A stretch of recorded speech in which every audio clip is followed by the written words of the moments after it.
Welcome everyone, this is Jared from MrFixer.com, and today I'm going to teach you how to build an audiobook into your iTunes library. Obvious benefits: you can listen to your audiobooks anywhere you go, on your iPhone or iPad or computer. I'll also show you how to convert your audiobook into a format that would work on an Android phone or an MP3 player. First of all, I like to use this program called Audiobook Builder for Mac. It's really affordable, it works incredibly well, and it's really versatile. And it produces clean sounding, very well organized audiobooks. So thanks go out to Audiobook Builder. Good program. Hopefully this gets you some sales, I don't know, but it's a great program. It's been good for me. So open up Audiobook Builder. Today we're going to be doing the book Fablehaven.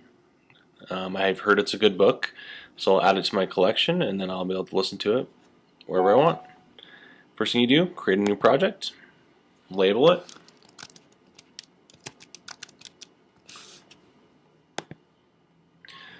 now this is where you can make it look nice on your iPod or iPhone. Adding the extra data looks really good on your device. And then to get artwork, I usually just go to Wikipedia,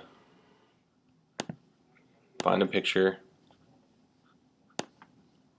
drag and drop it right into this frame right here.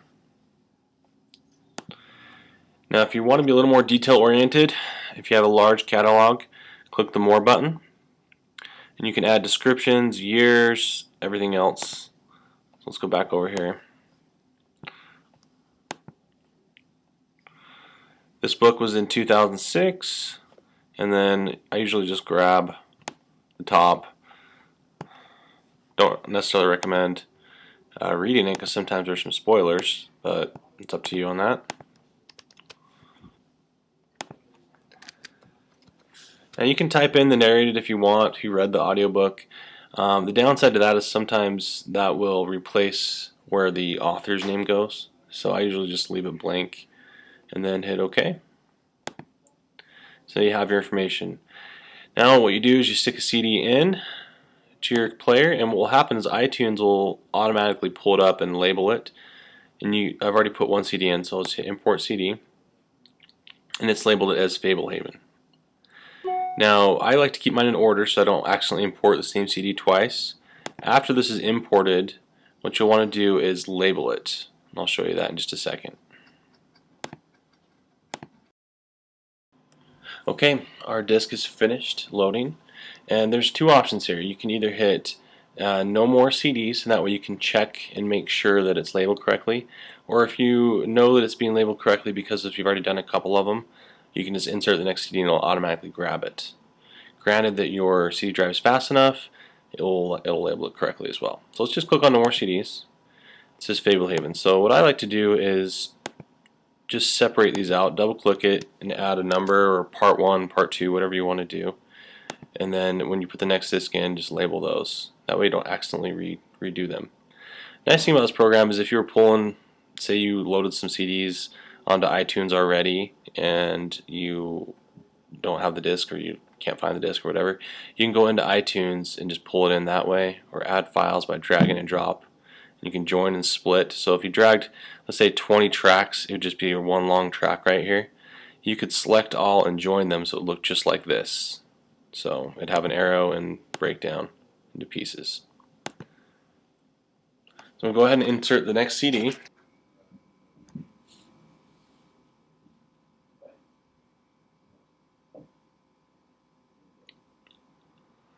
See, iTunes pulls it up automatically. Make sure it's labeled. This time it's just labeled Fablehaven.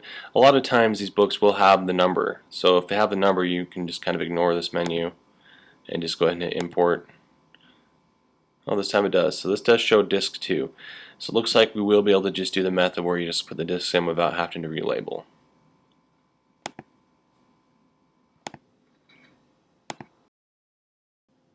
Okay, we finished uploading the rest of the discs, and they are all formatted with this disc formation. So I'm kind of a perfectionist, so I changed mine to be that way as well. Next step is move on to finish when you've finished importing all your discs. Now, an important thing here to consider is build options. The quality normal has always sounded really good to me, so I don't really feel like you need to go higher, but whatever you decide on that. Now, the target length, what this means is you're going to separate your book into groups. If you're planning on using your phone on an MP3 player, target length, you may want to just make the whole book fit into one. So if you've got 9 hours, extend this out to 9 hours and whatever, 17 minutes, as long as you get into one.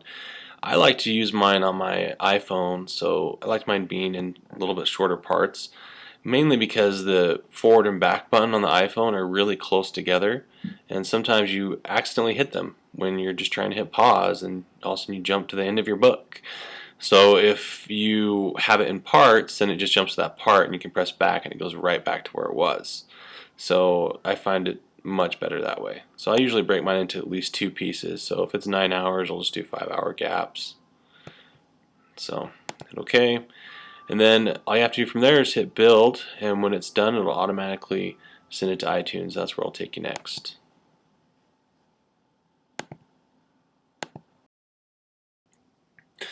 The book is finished building. Now we're over in iTunes.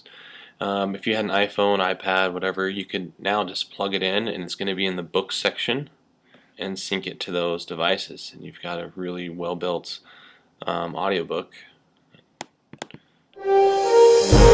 Sounds great, great clarity.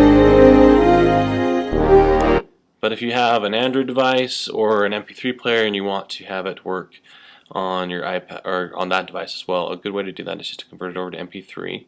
iTunes will let you do that. All you have to do is select the part or the parts. This one has 2 parts because I did it that way for my iPhone preference.